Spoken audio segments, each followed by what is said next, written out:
Hey guys, it's Andy again. Welcome back. We're going to continue reading Harry Potter and the Sorcerer's Stone. This is part 3. We're on chapter 2 now. I'm going to continue reading. The Vanishing Glass. Nearly 10 years had passed since the Dursleys had woken up to find their nephew on the front step, but Privet Drive had hardly changed at all. The sun rose on the same tidy front gardens and lit up the brass number 4 on the Dursleys' front door. It crept into their living room, which was almost exactly the same as it had been on the night when Mr. Dursley had seen that fateful news report about the owls. Only the photographs on the mantelpiece really showed how much time had passed. 10 years ago, there had been lots of pictures of what looked like a large pink beach ball wearing different colored bonnets. But Dudley Dursley was no longer a baby, and now the photograph showed a large blond boy riding his first bicycle, on a carousel at the fair, playing a computer game with his father, being hugged and kissed by his mother. The room held no sign at all that there was another boy living at the house too. Yet Harry Potter was still there, asleep at the moment, but not for long. His Aunt Petunia was awake, and it was her shrill voice that had made the first noise of the day. Up, get up, now. Harry woke with a start. His aunt rapped on the door again. Up, she screeched. Harry heard her walking towards the kitchen, and then the sound of the frying pan being put on the stove. He rolled onto his back and tried to remember the dream he had been having. It had been a good one. There had been a flying motorcycle in it. He had a funny feeling he had had the same dream before. His aunt was back outside the door. Are you up yet? She demanded. Nearly, said Harry. We'll get a move on. I want you to look after the bacon, and don't you dare let it burn. I want everything perfect on Dudley's birthday. Harry groaned. What did you say? His aunt snapped through the door. Nothing. Dudley's birthday. How could he have forgotten? Harry got slowly out of bed and started looking for socks. He found a pair under his bed, and after pulling a spider off of one of them, put them on. Harry was used to spiders because the cupboard under the stair was full of them. And that's where he slept. When he was dressed, he walked down the hall into the kitchen, and the table was almost hidden beneath all of Dudley's birthday presents. It looked as though Dudley had gotten a new computer he wanted, not to mention the second television and the racing bike. Exactly why Dudley wanted a racing bike was a mystery to Harry, as Dudley was very fat and hated exercise, unless it, of course, involved punching someone. Dudley's favorite punching bag was Harry, but he couldn't often catch him. Harry didn't look it, but he was very fast. Perhaps it had something to do with living in a dark cupboard, but Harry had always been small and skinny for his age. He looked even smaller and skinnier than he really was because all he had to wear were old clothes of Dudley's, and Dudley was about 4 times bigger than he was. Harry had a thin face, knobby knees, black hair, and bright green eyes. He wore round glasses that held together with a lot of Scotch tape, because of all the times Harry had punched him in the nose. The only thing Harry liked about his own appearance was a very thin scar on his forehead that was shaped like a bolt of lightning. He had had it for as long as he could remember, and the first question he could ever remember asking his Aunt Petunia was how he had gotten it. It was the car crash crash when your parents died, she said. And don't ask questions. Don't ask questions. That was the first rule for a quiet life with the Dursleys. Uncle Vernon entered the kitchen as Harry was turning over the bacon. "Comb your hair," he barked, by way of morning greeting. About once a week, Uncle Vernon looked over the top of his newspaper and shouted at Harry that he needed a haircut.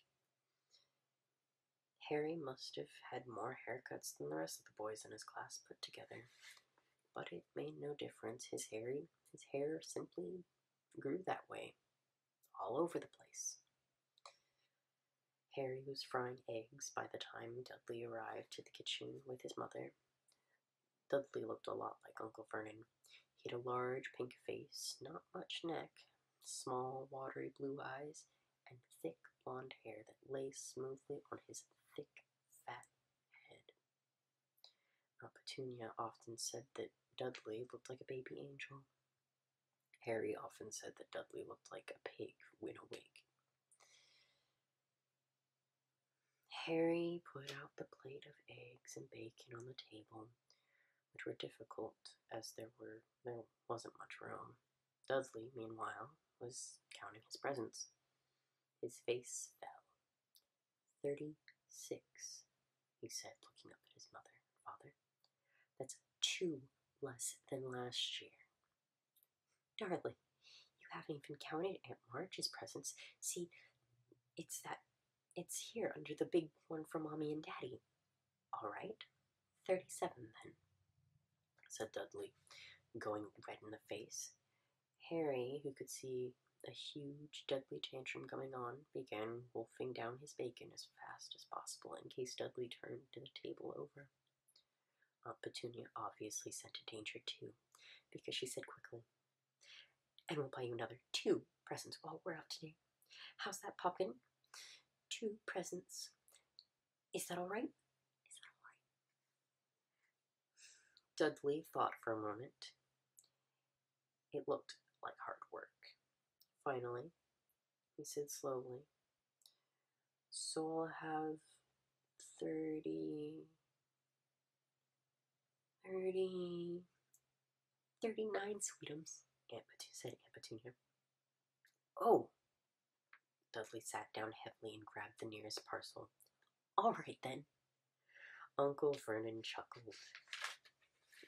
Little Tyke wants his money's worth, just like his father. Attaboy, Dudley. He ruffled Dudley's hair. At that moment, the telephone rang, and Aunt Petunia went to answer it, while Harry and Uncle Vernon watched Dudley unwrap the racing bike, a video camera, a remote control airplane, 16 new computer games, and a VCR. He was ripping the paper off a gold wristwatch when Aunt Petunia came from the telephone, looking both angry and worried. Bad news, Vernon," she said. "Mrs. Fig broke her leg. She can't take him." She jerked her head in Harry's direction. Dudley's mouth fell open in horror, but Harry's heart gave a leap. Every year on Dudley's birthday, his parents took him and a friend out for the day to adventure parks, hamburger restaurants, or the movies. Every year, Harry was left behind with Mrs. Fig, a mad old lady who lived 2 streets away. Harry hated it there. The whole house smelled of cabbage, and Mrs. Fig made him look at photographs of all the cats she's ever owned. "Now what?" said Aunt Petunia, looking furiously at Harry as though he'd planned this. Harry knew he ought to feel sorry that Mrs. Fig had broken her leg, but it wasn't easy when he reminded himself it would be a whole year before he had to look at Tibbles, Snowy, Mr. Paws, and Tuffy again. That's a lot of cats. "We should phone March," Uncle Vernon suggested. Don't be silly, Vernon. She hates the boy. The Dursleys often spoke about Harry like this as though he wasn't there, or rather, as though he was something very nasty and couldn't understand them, like a slug. What about, what's her name, your friend Yvonne? On vacation in Majorca, snapped, snapped Aunt Petunia. You could just leave me here, Harry put in hopefully. He'd be able to watch all he wanted on television for a change, maybe even have a go on Dudley's computer. Aunt Petunia looked as though she had just swallowed a lemon and come back and find the house in ruins. She snarled. I won't blow up the house, said Harry, but they weren't listening. I suppose we could take him to the zoo, and said Aunt Petunia slowly, and leave him in the car. That car's new, he's not sitting in it alone. Dudley began to cry loudly. In fact, he wasn't really crying. It had been years since he had actually cried. But he knew that if he screwed up his face and wailed, his mother would give him anything he wanted. Dinky Duddy Dums, don't cry. Mummy won't let him spoil your special day, she cried, flinging her arms around him. I don't want him to come, Dudley yelled between huge pretend sobs. He always spoils everything. He shot Harry a nasty grin through the gap in his mother's arms. And then the doorbell rang.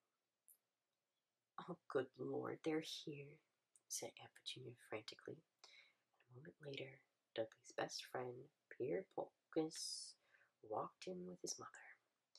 Piers was a scrawny boy with a face like a rat. He was usually the one who held people's arms behind their back while Dudley hit them. Dudley stopped pretending to cry at once. Half an hour later, Harry, who couldn't believe his luck, was sitting in the back of the Dursleys' car with Piers and Dudley on the way to the zoo for the first time in his life. His aunt and uncle hadn't been able to think of anything else to do with him. Before they had left, Uncle Vernon had taken Harry aside. I'm warning you, he said, putting his large purple face right up close to Harry's. I'm warning you now, boy. Any funny business, anything at all, you'll be in that cupboard from now until Christmas. But I'm not going to do anything, said Harry. Honestly. But Uncle Vernon didn't believe him. No one ever did. The problem was, strange things often happen around Harry, and it was just no good telling the Dursleys that he didn't make them happen. Once Aunt Petunia, tired of Harry coming back from the barber shop looking as though he hadn't been at all, had taken a pair of kitchen scissors and cut his hair so short he was almost bald, except for his bangs, which she left to hide that horrible scar. Dudley had laughed himself silly at Harry, who'd spent a sleepless night imagining school the next day, where he was already laughed at for his baggy clothes and taped glasses. Next morning, however, he had gotten up to find his hair exactly as it had been before Aunt Petunia had sheared it off. He had been given a week in his cupboard for this, even though he had tried to explain that he couldn't explain how it had grown back so quickly. Another time, Aunt Petunia had been trying to force him into a revolting, ugly old sweater of Dudley's, brown with orange fluff balls. The harder she tried to pull it over his head, the smaller it seemed to become, until finally it might have fit a hand puppet, but certainly wouldn't fit Harry. Aunt Petunia had decided it must have shrunk in the wash. To his great relief, Harry wasn't punished. On the other hand, he had gotten into trouble for being found on the roof of the school kitchens. Dudley's gang had been chasing him, as usual. As much to Harry's surprise as anyone else's, there he was, sitting on the chimney. The Dursleys had received a very angry letter from Harry's headmistress telling them Harry had been climbing up school buildings. But all he'd tried to do, as he shouted at Uncle Vernon through the locked door of his cupboard, was jump behind the big trash cans outside the kitchen doors. Harry supposed that the wind must have caught him in mid-jump. But today, nothing was going to go wrong. It was even worth being with Dudley and Piers to be spending a day somewhere that wasn't school, his cupboard, or Mrs. Figg's cabbage-smelling living room. While he drove, Uncle Vernon complained to Aunt Petunia. He liked to complain about things. People at work, Harry, the council, Harry, the bank, and Harry were just a few of his favorite subjects. This morning, it was motorcycles.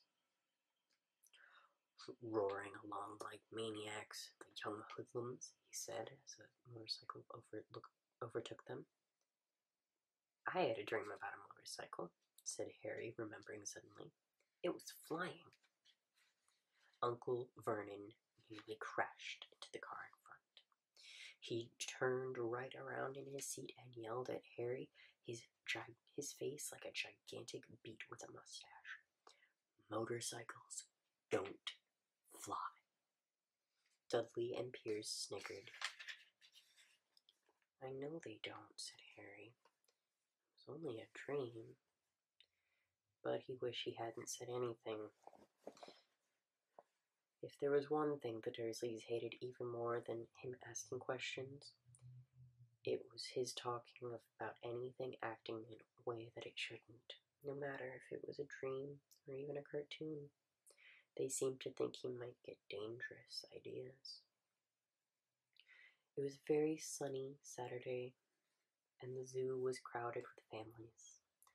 The Dursleys bought Dudley and Piers large chocolate ice creams at the entrance, and then, because the smiling lady in the van had asked Harry if he wanted what he wanted before they could hurry him away, bought him a cheap lemon ice pop. It wasn't bad either, Harry thought, licking it as they watched the gorilla scratching its head, who looked remarkably like Dudley, except that it wasn't blonde. Harry had his best morning. He had the best morning he had had in a long time. He was careful to walk a little way apart from the Dursleys so that Dudley and Piers, who were starting to get bored with the animals by lunchtime, wouldn't fall back on their favorite hobby of hitting him. They ate in the zoo restaurant, and when Dudley had a tantrum because his Knickerbocker Glory didn't have enough ice cream on top, Uncle Vernon bought him another one, and Harry was allowed to finish the first. Harry felt, afterwards, that he should have known it was all too good to last. After lunch, they went to the reptile house. It was cool and dark in there, with lit windows all along the walls. Behind the glass, all sorts of lizards and snakes were crawling, slithering over bits of wood and stone. Dudley and Piers wanted to see huge poisonous cobras and thick man-eating pythons. Dudley quickly found the largest snake in the place. It could have wrapped its body twice around Uncle Vernon's car and crushed it into a trash can. But, at the moment, it didn't look like in the mood. In fact, it was fast asleep. Dudley stood with his nose pressed against the glass, staring at the glistening brown coils. "Make it move," he whined at his father. Uncle Vernon tapped on the glass, but the snake didn't budge. "Do it again," Dudley ordered. Uncle Vernon rapped the glass smartly with his knuckles, but the snake just snoozed on. "This is boring," Dudley moaned. He shuffled away. Harry moved in front of the tank and looked intently at the snake. He wouldn't have been surprised if it had died of boredom itself. No company except stupid people drumming their fingers on the glass, trying to disturb it all day long. It was worse than having a cupboard as a bedroom, where the only visitors was Aunt Petunia hammering on the door to wake you up. At least he got to visit the rest of the house. The snake suddenly opened its beady eyes. Slowly, very slowly, it raised its head until its eyes were on level with Harry's. It winked. Harry stared as he looked.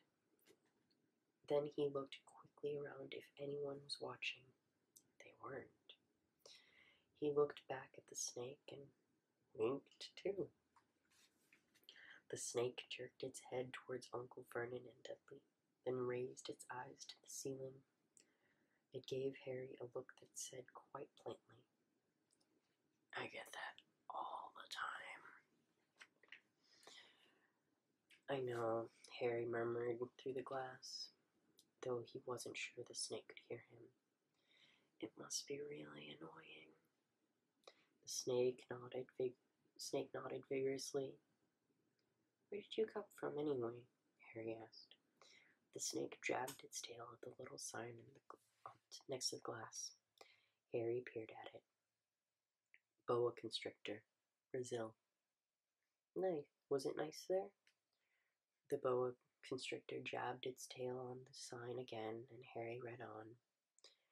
"This specimen was bred in the zoo." "Ah, I see. So you've never been to Brazil." As the snake shook its head, a deafening shout behind Harry made both of them jump. "Dudley! Mr. Dursley! Come and look at this snake. You won't believe what it's doing." Dudley came waddling towards them as fast as he could. "Out of the way, you!" he said, punching Harry in the ribs. Caught by surprise, Harry fell hard on the concrete floor. What came next happened so fast no one saw how it happened. 1 second, Piers and Dudley were leaning right up close to the glass. The next, they leapt back with howls of horror. Harry sat up and gasped. The glass front of the boa constrictor's tank had vanished. The great snake was uncoiling itself, slithering onto the floor. People throughout the reptile house screamed and started running for exits. As the snakes slid swiftly past him, Harry could have sworn a low, hissing voice said, "Brazil, here I come. Thanks, amigo." The keeper of the reptile house was in shock. "But the glass," he kept saying. "Where did the glass go?" The zoo director himself made Aunt Petunia a cup of strong, sweet tea as he apologized over and over. Piers and Dudley could only gibber. As far as Harry had seen, the snake hadn't done anything except snap playfully at their heels as it passed. But by the time they were all back in Uncle Vernon's car, Dudley was telling them how it had nearly bit his leg off, while Piers was swearing it had tried to squeeze him to death. But worst of all, for Harry at least, was Piers calming down enough to say, "Harry was talking to it, weren't you, Harry?" Uncle Vernon waited until Piers was safely out of the house before starting on Harry. He was so angry he could hardly speak. He managed to say, "Go, cupboard, stay, no meals," before he collapsed into a chair, and Aunt Petunia had to run and get him a large brandy. Harry laid in his dark cupboard, much later, wishing he had a watch. He didn't know what time it was, and he couldn't be sure if the Dursleys were asleep yet. Until they were, he couldn't risk sneaking to the kitchen for some food. He had lived with the Dursleys almost 10 years. 10 miserable years, as long as he could remember. Ever since he had been a baby and his parents died in a car crash, he couldn't remember being in a car when his parents had died. Sometimes, when he strained his memory during long hours in his cupboard, he came with a strange vision. The blinding flash of green light and a burning pain on his forehead. This, he supposed, was the crash, though he couldn't imagine where all the green light had come from.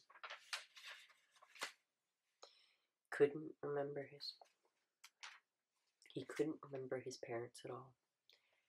His Aunt Petunia and Uncle Vernon never spoke of them, and of course he was forbidden to ask questions. There were no photographs of them in the house, and when he'd been younger, Harry had dreamed and dreamed of some unknown relation coming to take him away, but it never happened. The Dursleys were his only family. Yet, sometimes he thought, maybe hoped, that strangers in the street seemed to know him. Very strange strangers they were, too. A tiny man in a violet top hat had bowed to him once while out shopping with Aunt Petunia and Dudley. After asking Harry furiously if he knew the man, Aunt Petunia rushed them out of the shop without buying anything. A wild-looking old woman dressed in all green had waved merrily at him on the bus once. A bald man in a very long purple coat had actually shaken his hand on the street the other day, then walked away without a word. The weirdest thing about all of these people was the way they seemed to vanish the second Harry tried to get a closer look. At school, Harry had no one. Everyone knew that Dudley's gang hated the odd Harry Potter in his baggy old clothes and broken glasses, and no one liked to disagree with Dudley's gang. So, that ends chapter 2, but I feel we should continue reading. Chapter 3, The Letters from No One. The escape of the Brazilian boa constrictor earned Harry his longest ever punishment. By the time he was allowed out of his cupboard again, the summer holidays had started, and Dudley had already broken his new video camera, crashed his remote control airplane, and the first time out on his racing bike, knocked down old Mrs. Fig as she crossed Privet Drive on her crutches. Harry was glad school was over, but there was no escaping Dudley's gang, who visited the house every single day. Piers, Dennis, Malcolm, and Gordon were all big and stupid, but as Dudley was the biggest and stupidest of the lot, he was their leader. The rest of them were all quite happy to join Harry in Dudley's favorite sport. Harry hunting. This was why Harry spent much of his time as possible out of the house, wandering around and thinking about the end of the holidays, where he could see a tiny ray of hope.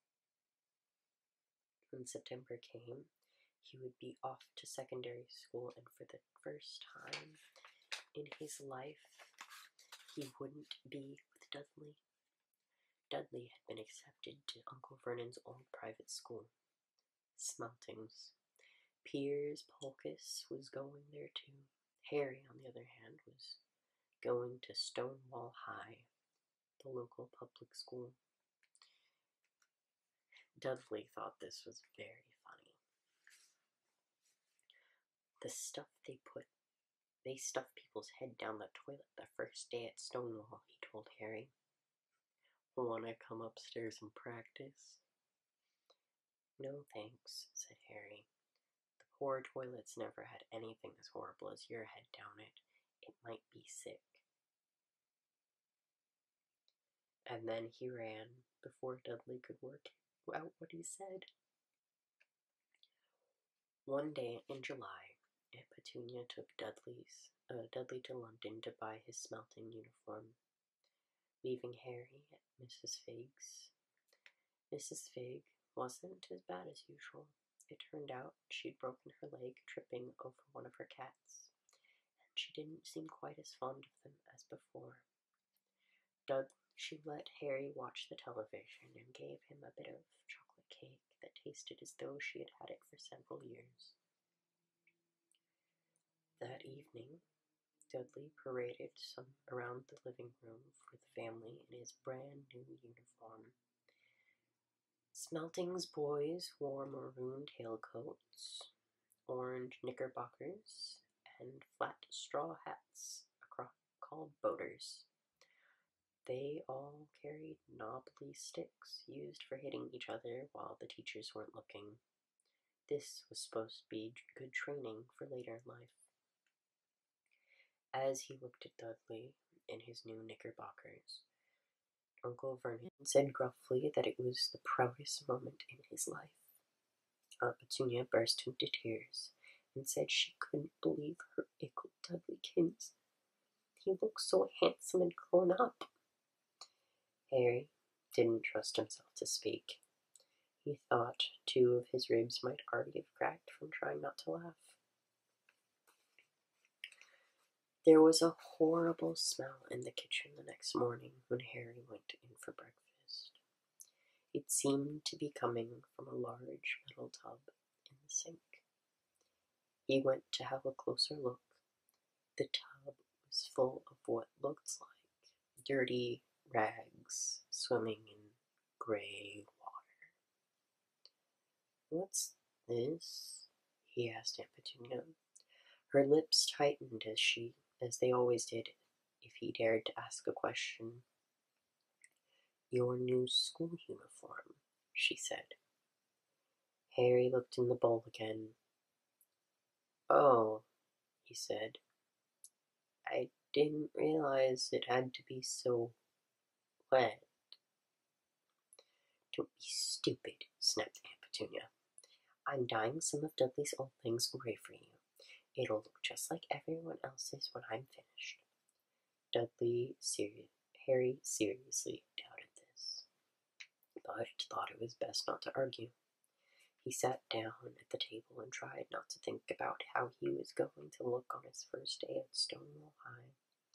Like he was wearing bits of old elephant skin, probably.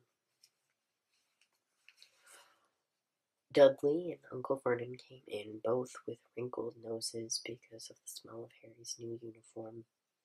Uncle Vernon opened his newspaper as usual, and Dudley banged his smelting stick, which he carried everywhere, on the table. They heard the click of the mail slot and the flap of letters on the doormat. "Get the mail, Dudley," said Uncle Vernon from behind his paper. "Make Harry get it." "Get the mail, Harry." "Make Dudley get it." "Poke him with your smelting stick, Dudley."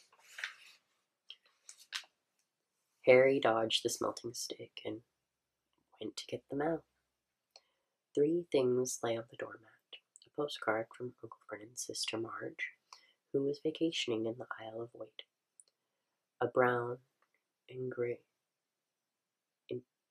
envelope that looked like a bill, and a letter for Harry?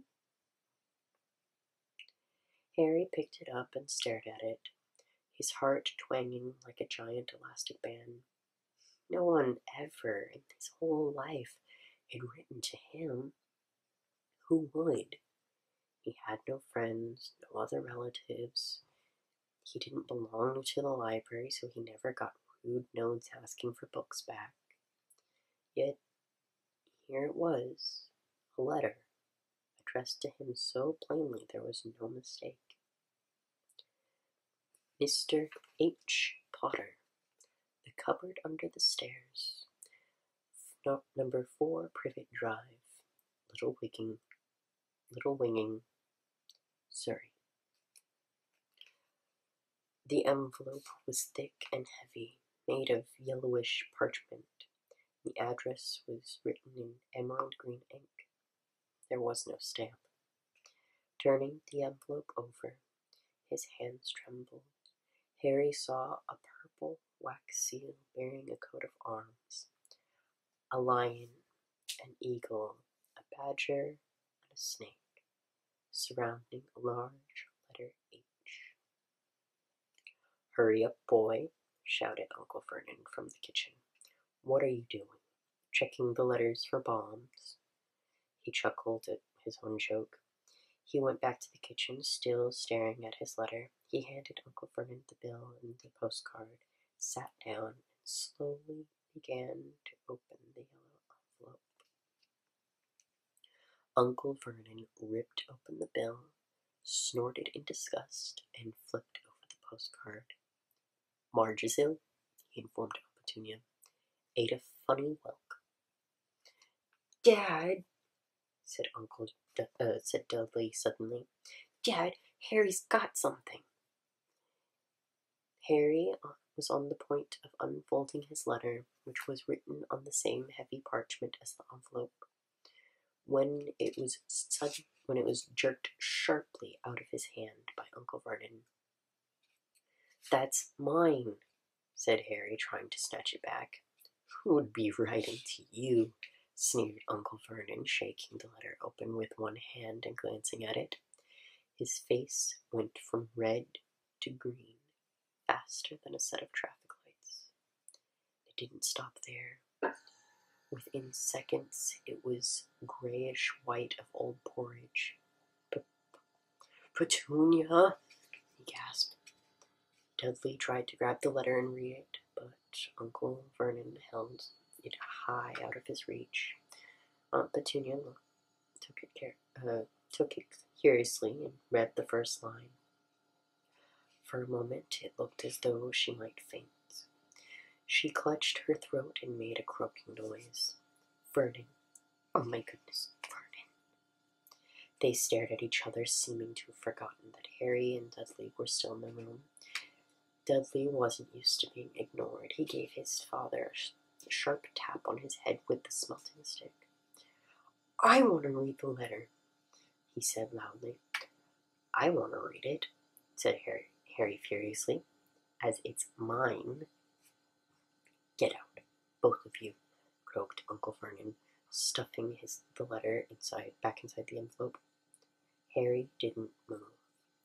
"I want my letter," he shouted.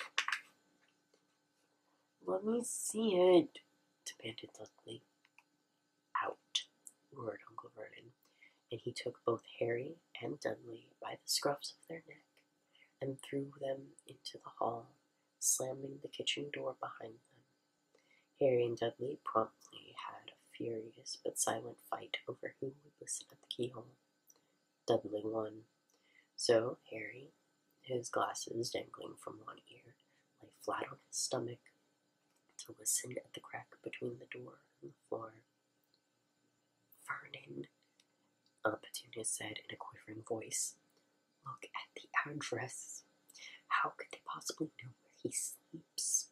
You don't think that they're watching the watching, spying, might be following us, muttered Uncle Vernon wildly. But what should we do, Vernon? Should we write back? Tell them we don't want... Harry could see Uncle Vernon's shiny black shoes pacing up and down the kitchen. No, he said firmly. No, we'll ignore it. If they don't get an answer, yes, that's best. If we don't do anything, but I'm not having one in my house, Petunia. Didn't we swear when we took him in we'd stamp out that dangerous nonsense? That evening, when he got back from work, Uncle Vernon did something he had never done before. He visited Harry in his cupboard. "Where's my letter?" said Harry, the moment Uncle Vernon had squeezed through the door. "Who's writing to me?" "No one. It was addressed to you by mistake," said Uncle Vernon shortly. "I've burned it." "It was not a mistake," Harry said angrily. "It had my cupboard on it." "Silence!" yelled Uncle Vernon, and a couple of spiders fell from the ceiling. He took a few deep breaths and forced his face into a smile which looked quite painful. Yes, Harry, about this cupboard. Your aunt and I have been thinking you're really getting a bit big for it. We think it might be nice if you moved into Dudley's second bedroom." "Why?" said Harry. "Don't ask questions," snapped his uncle. "Take this stuff upstairs now." The Dursleys' house had 4 bedrooms. One for Uncle Vernon and Aunt Petunia, one for visitors, usually Uncle Vernon's sister Marge, one where Dudley slept, and one where Dudley kept all his toys and things that wouldn't fit in his first bedroom. It only took Harry one trip upstairs to move everything he owned from the cupboard into his room. He sat down on the bed and stared around him. Nearly everything in here was broken. The month-old video camera was lying on top of a small working tank Dudley had once driven over the next-door neighbor's dog. In the corner was Dudley's first ever television set, which he put his foot through when his favorite program had been cancelled. There was a large bird cage, which once held a parrot that Dudley had swapped at school for a real air rifle, which was on top of a shelf with the end all bent because Dudley had sat on it. Other shelves were full of books. They were only things in the room that looked as though they had never been touched. From downstairs came the sound of Dudley's bawling at his mother. "But I don't want him in there. I need that room. Make him get out." Harry sighed and stretched out on the bed. Yesterday, he'd have given anything to be up here. Today, he'd rather be back in his cupboard with the letter than be up here without it. Next morning at breakfast, everyone was rather quiet. Dudley was in shock. He had screamed, whacked his father with his smelting stick, been sick on purpose, kicked his mother, and thrown his tortoise through the greenhouse roof, and he still didn't have his room back. Harry was thinking about this time yesterday and bitterly wished he had opened the letter in the hall. Uncle Vernon and Aunt Petunia kept looking at each other darkly. When the mail arrived, Uncle Vernon, who had been trying to be nice to Harry, made Dudley go and get it. They heard him banging things with his smelting stick all the way down the hall. Then he shouted, "There's another one. Mr. H. Potter, the smallest bedroom, number 4 Privet Drive." With a strangled cry, Uncle Vernon leaped from his seat and ran down the hall, Harry right behind him. Uncle Vernon had to wrestle Dudley to the ground to get the letter from him, which was made difficult by the fact that Harry had grabbed Uncle Vernon around the neck from behind. After a minute of confused fighting, in which everyone got hit a lot by the smelting stick, Uncle Vernon straightened up, gasped for breath, with Harry's letter clutched in his hand. "Go to your cupboard, your bedroom," he wheezed at Harry. "Dudley, go, just go." Harry walked round and round his new room. Someone knew he had moved out of his cupboard, and they seemed to know he hadn't received his first letter. Surely that meant that they'll try again, and this time he'll make sure they didn't fail. He had a plan.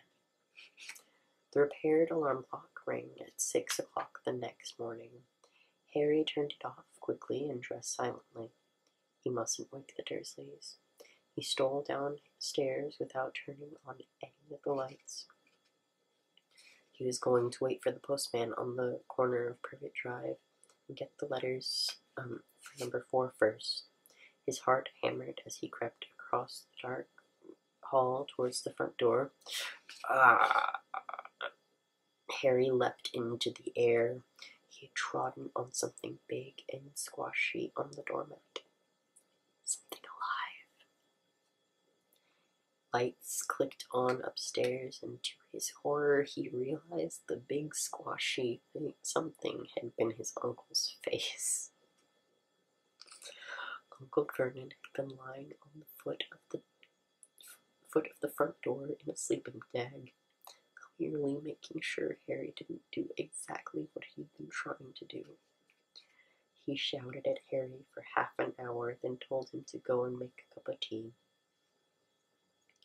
Harry shuffled miserably off into the kitchen, and by the time he got back, the mail had arrived, right in Uncle Vernon's lap. He could see 3 letters addressed in dark green ink. "I want," he began, but Uncle Vernon was tearing the letters into pieces before his eyes. Uncle Vernon didn't go to work that day. He stayed at home and nailed up the mail slot. "See, if they can't deliver them, they'll just have to give up." "I'm not sure that'll work, Vernon." "Oh, these people of mine work in strange ways, Petunia. They're not like you and me," said Uncle Vernon, trying to knock in a nail with a piece of fruit cake Petunia had just brought him. On Friday, no less than 12 letters arrived for Harry. As they couldn't go through the mail slot, they had been pushed under the door, slotted through the sides, and even a few forced through the small window in the downstairs bathroom. Uncle Vernon stayed at the house again. After burning all the letters, he got out a hammer and nail and boarded up the cracks around the front and back doors, so no one could go out. He hummed Tiptoe Through the Tulips as he worked, and jumped at small noises. On Saturday, things began to get out of hand. 24 letters to Harry found their way into the house, rolled up and hidden inside each of the 24 eggs that their very confused milkman had handed Petunia through the living room window. While Uncle Vernon made furious telephone calls to the post office and the dairy, trying to find someone to complain to, Petunia shredded the letters in her food processor. "Who on earth wants to talk to you that badly?" Dudley asked Harry in amazement. On Sunday morning, Uncle Vernon sat down at the breakfast table looking tired and rather ill, but happy. "No post on Sundays," he reminded them cheerfully as he spread marmalade on his newspaper. "No damn letters today." Something came whizzing down the kitchen chimney as he spoke. and caught him sharply in the back of the head. Next moment, 30 or 40 letters came pelting out of the fireplace like bullets. The Dursleys ducked, but Harry leapt into the air trying to catch one. Out! Out! Uncle Vernon seized Harry around the waist and threw him into the hall. When Aunt Petunia and Dudley had run out with their arms over their faces, Uncle Vernon slammed the door shut. They could hear the letters still streaming into the room, bouncing off the walls and floor. "That does it," said Uncle Vernon, trying to speak calmly but pulling great tufts out of his mustache at the same time. "I want you all back here in 5 minutes, ready to leave. We're going away. Just pack some clothes. No arguments." I think that's a good place to stop. Thank you for joining me.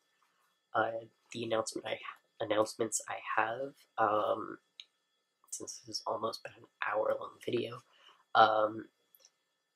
I'll be posting, I have all the things to do, my tea time video, and I'll be posting that sometime this week, so be on the lookout for it. It'll be really fun. I hope you enjoy for that. Nothing else to add, so thank you for joining me and have a wonderful day.